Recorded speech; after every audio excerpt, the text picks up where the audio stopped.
Ambassador Vorth-Ka adjusted his 6 eye stalks for the 100th time, watching the Galactic Council chamber fill with representatives from across the galaxy. His purple skin rippled with nervous energy as he clutched his data pad containing Earth's file. Honestly, how hard could it be to conquer one tiny blue planet? The humans had barely figured out faster than light travel, for cosmic sake. Order. Order. Supreme Chancellor Nexus Prime banged his crystalline gavel, the sound echoing through the massive dome. The Zephyrian leader's translucent body pulsed with authority as thousands of species fell silent. Today we address the human problem. Vorth-Ka's mandibles clicked in what passed for laughter among his people. The Keth-Lari had been observing Earth for decades, and frankly, he found the whole situation amusing. These bipedal mammals had spent more time fighting each other than exploring space. How dangerous could they possibly be? The motion before us, Nexus Prime continued, his voice resonating through the chamber's translation matrices, is whether to declare formal war on the planet Earth and its human inhabitants. Ambassador Vorth-Ka of the Keth-Lari Collective will present the case. Standing on his 4 powerful legs, Vorth-Ka activated his presentation. Holographic images of Earth appeared above the assembly cities, forests, oceans, and notably, lots and lots of weapons pointed at each other. Honored delegates. Delegates, he began, his voice dripping with sarcasm. Behold the great terror that is humanity. It's a species so advanced they still use projectile weapons, so unified they maintain over 200 separate nations, so technologically superior they only recently learned to leave their own atmosphere without exploding half the time. Chittering laughter rippled through the assembly from various species. The gel-like proteins wobbled with mirth, while the insectoid Vrex clicked their approval. But surely, interjected Ambassador Thrix Delta, her serpentine form coiling nervously, their rapid technological advancement poses a threat. Our scouts report they developed nuclear weapons and space travel within the same century. Vorth-Ka's eye stalks swiveled to focus on the Naga representative. Ah yes, Thrix Delta raises an excellent point, let me address that. He clicked to the next slide showing human military forces. Their most advanced spacecraft can barely reach their own moon without months of preparation. Their largest armies still march on foot, and their idea of interplanetary diplomacy involves sending radio waves into the void hoping someone answers. The chamber erupted in amused sounds from dozens of species. Even the stoic granite lords, beings made of living rock, rumbled with what might have been laughter. Furthermore, Vorth-Ka continued, warming to his theme, humans spend more resources fighting among themselves than they do on space exploration. They have weapons capable of destroying their own planet, yet they're more concerned with who controls which patches of dirt than with reaching the stars. Supreme Chancellor Nexus Prime leaned forward, his form shimmering. What do you propose, Ambassador? Simple. Vorth-Ka replied, his confidence growing. We demand their immediate surrender. When they inevitably refuse because honestly, have you met a human? We blockade their system. Cut off their pathetic attempts at space travel. They'll cave within a month. Maybe 2 if they're particularly stubborn. The protein delegate, Glixmorph, bubbled forward. But what if they resist? Our intelligence suggests humans can be unpredictable. Vorth-Ka nearly choked on his own breathing apparatus. Resist? With what? Their chemical rockets? Their primitive satellites? Dear Glixmorph, my species' pleasure craft have better shields than their most advanced military vessels. Senator Yorak 9 of the Silicon Confederation raised his metallic arm.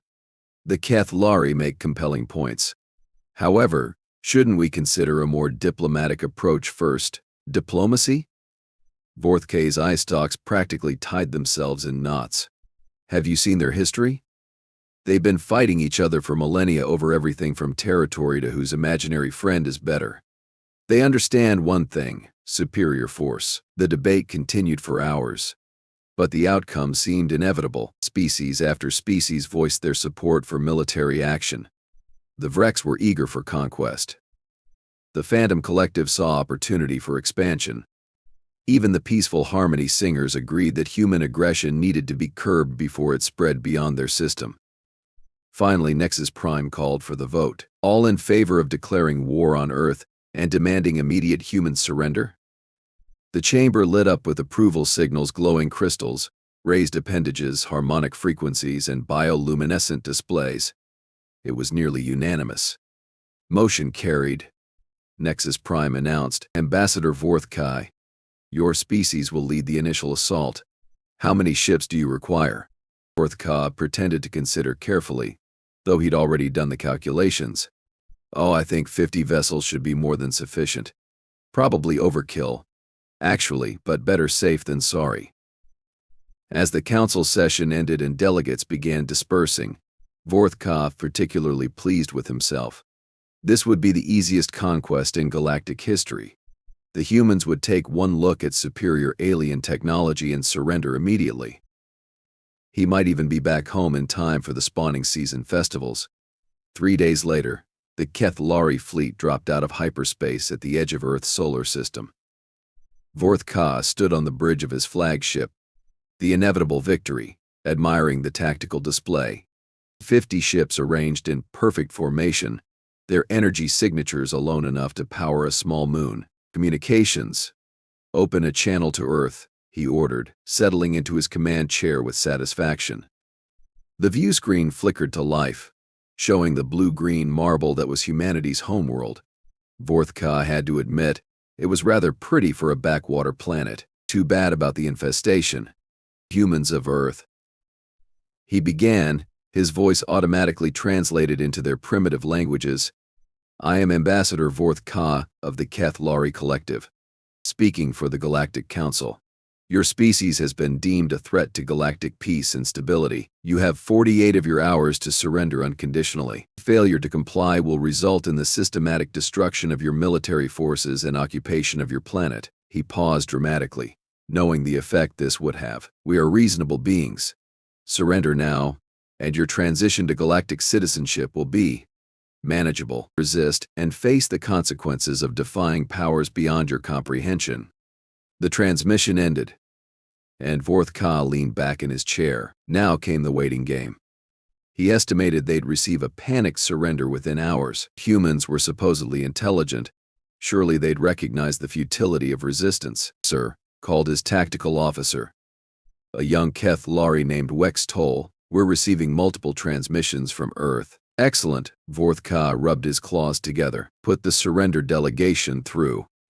Instead of the expected diplomatic frequency, the speakers crackled with what sounded like music. No, wait. That was laughter. Human laughter, coming from multiple sources across their communication networks. Are they laughing at us? Wex-Toll asked, his own eye stalks swiveling in confusion. Before Vorth-Ka could respond, a clear human voice cut through the chatter. Unknown vessels. This is Admiral Sarah Martinez of the United Earth Defense Force. Did you just threaten to invade Earth with 50 ships? Vorth-Ka straightened, activating the communication array. I am Ambassador Vorth-Ka. Those are not threats, Admiral Martinez. They are statements of fact. You have 47 hours and 36 minutes remaining. There was a pause, then more laughter. Okay, let me get this straight. You're planning to invade a planet of 8 billion humans with 50 ships. Your numbers are irrelevant, Vorth-Ka replied, though he was beginning to feel slightly irritated. Our technology is centuries ahead of yours. Centuries ahead. Admiral Martinez's voice carried an odd tone. Amusement?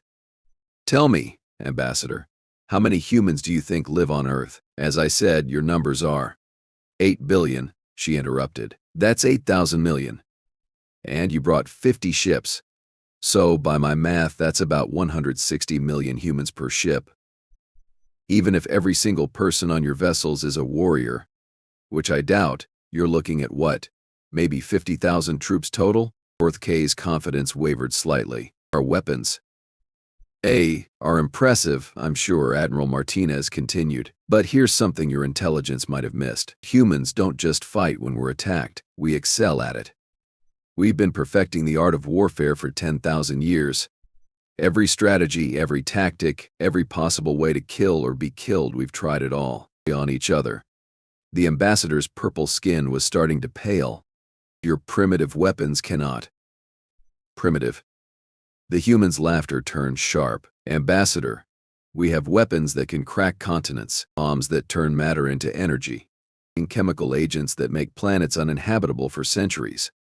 And that's just the stuff we're willing to admit to having.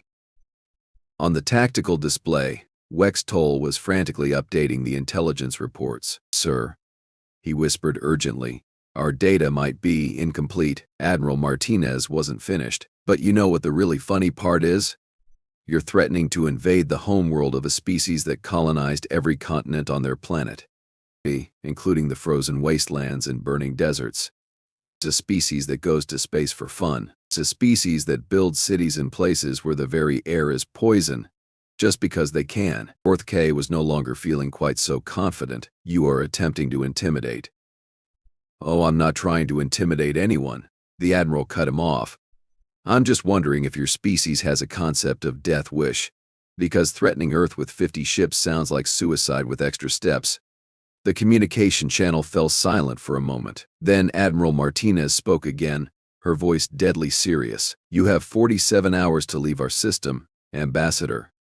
After that, we're going to show you exactly why humans have been fighting each other for millennia. Spoiler alert, we got really good at it. The transmission ended, leaving the bridge of the inevitable victory in stunned silence. Vorth-Ka stared at the blue planet on his view screen, suddenly noticing things he'd missed before. The orbital installations that he'd dismissed as primitive communication satellites, the asteroid mining operations he'd assumed were simple resource gathering, the web of defensive platforms spread throughout the system that he'd categorized as negligible threats. And, Sir, Wex Toll's voice was barely a whisper. What are your orders? Vorth-Ka's eye stalks focused on the tactical display, where new contacts were appearing by the minute. Human ships, emerging from behind planets, asteroids, and what he now realized were camouflaged bases, ships that were significantly larger than his intelligence reports had suggested. How many ships are we detecting now? He asked, though he dreaded the answer. Approximately 2,000 and climbing, sir. They appear to have been waiting in concealment throughout the system. 2,000 ships. Against his 50, and according to Admiral Martinez, every single human on those vessels had been trained in the art of war since birth by a species that considered conflict their primary cultural export. Vorth-Ka slumped in his command chair, finally understanding why the humans had been laughing.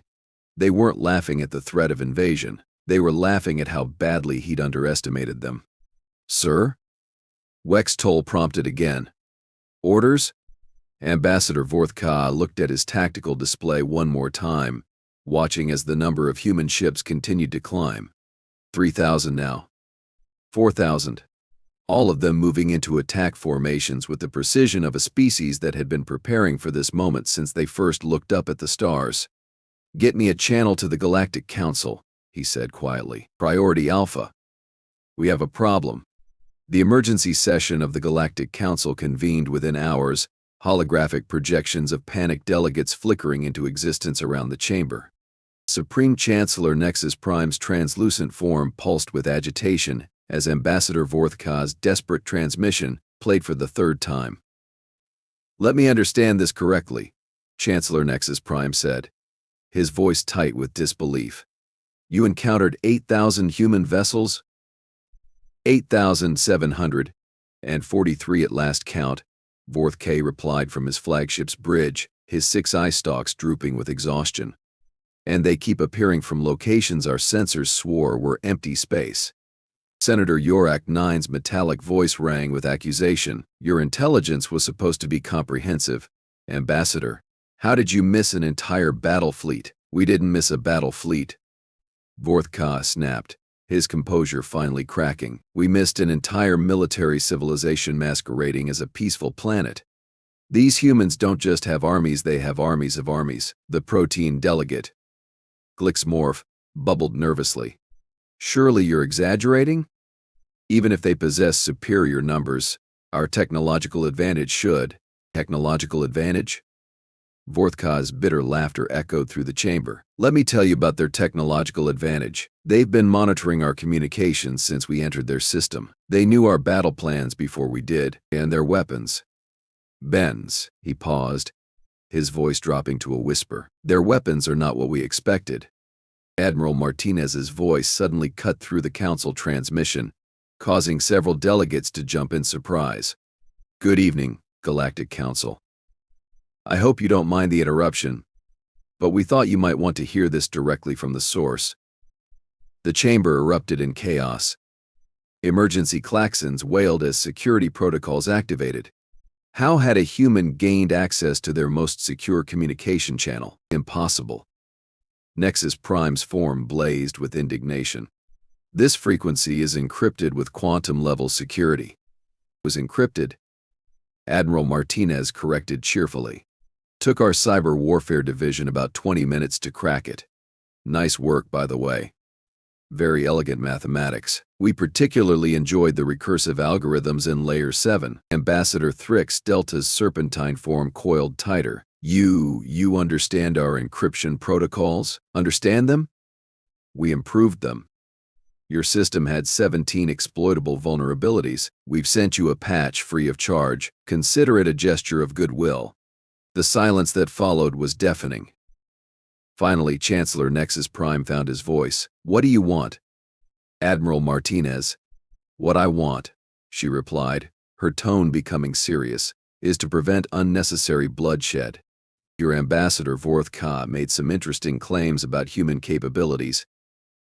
I thought you might benefit from a more accurate assessment. Without warning, the chamber's holographic display activated, showing a three-dimensional map of human space. But instead of the single blue dot they'd expected, the display revealed a web of installations, hidden bases, and defensive platforms extending throughout the solar system and beyond.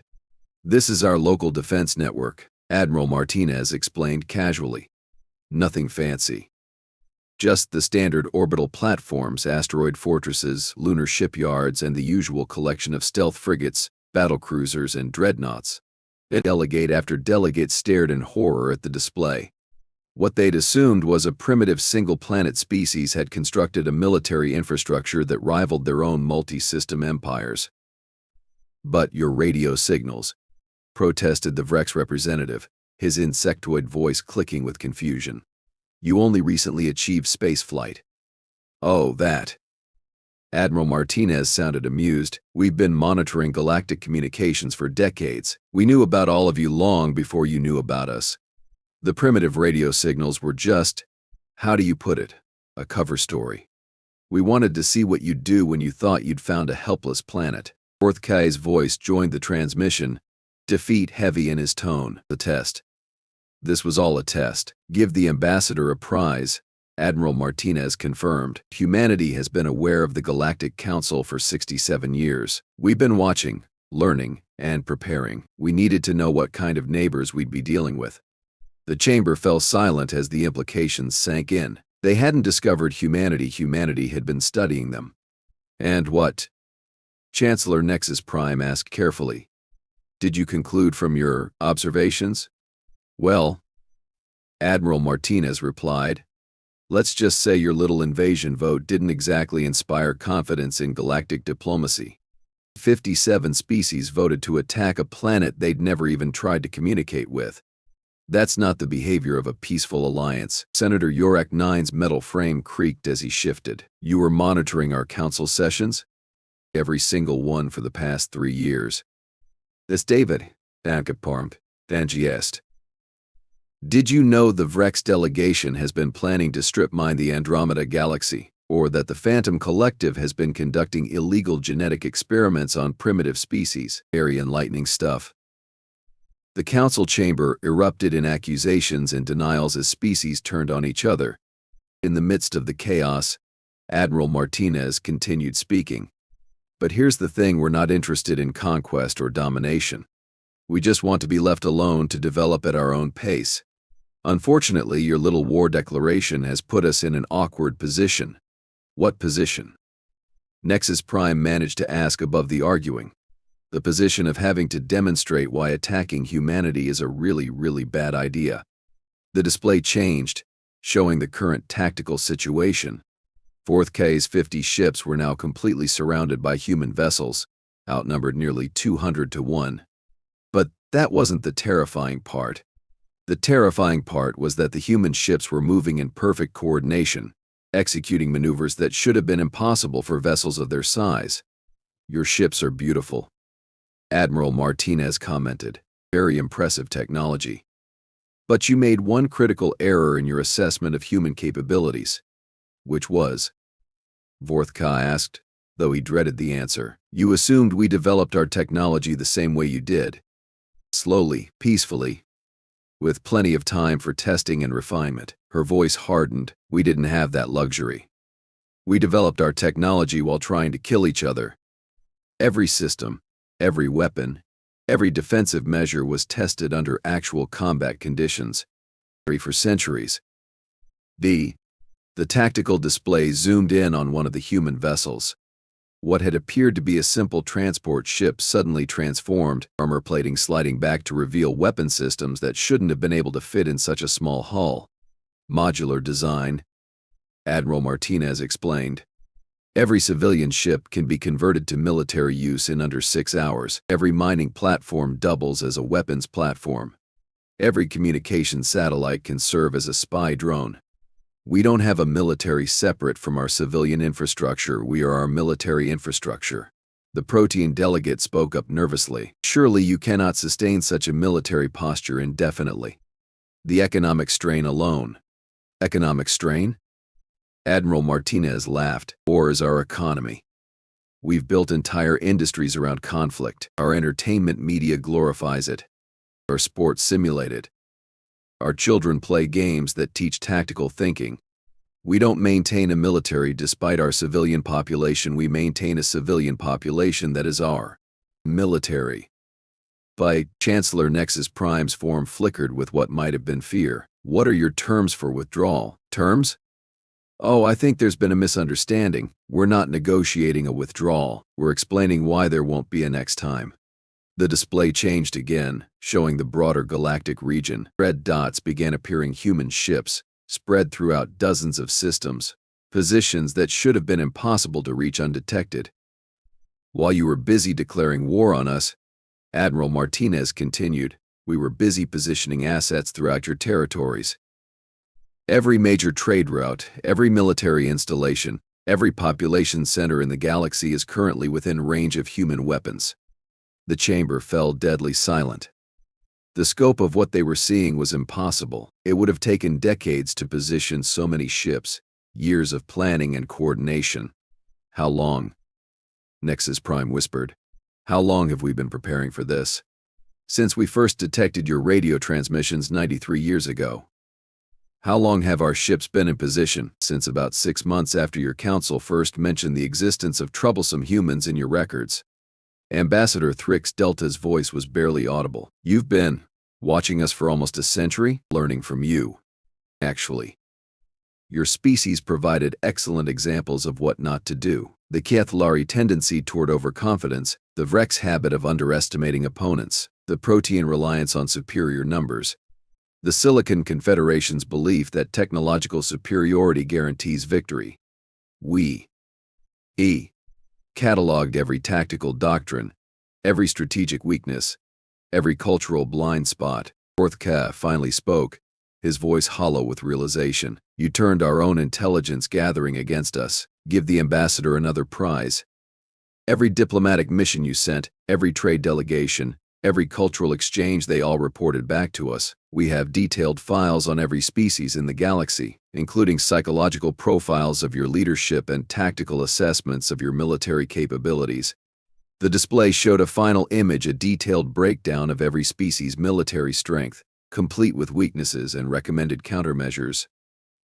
The analysis was so thorough, so precise, that several delegates gasped in recognition of classified information. "But here's the beautiful irony," Admiral Martinez continued. "We could end this war before it begins. We could disable every ship in your fleets, seize every strategic location, and occupy every homeworld simultaneously. But we won't. Why not? Chancellor Nexus Prime asked. Because that's what you would do.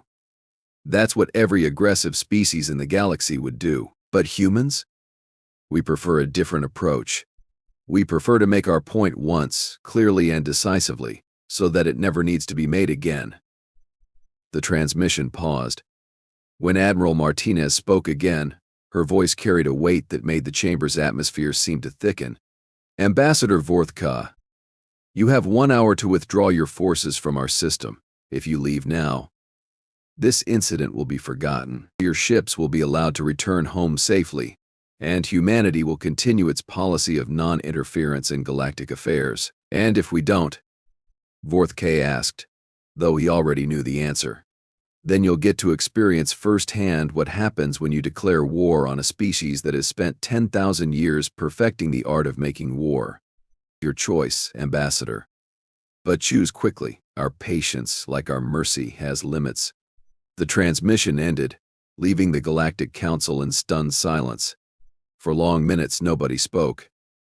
Finally, Chancellor Nexus Prime activated his communication array. Ambassador Vorth-Ka, withdraw your forces immediately.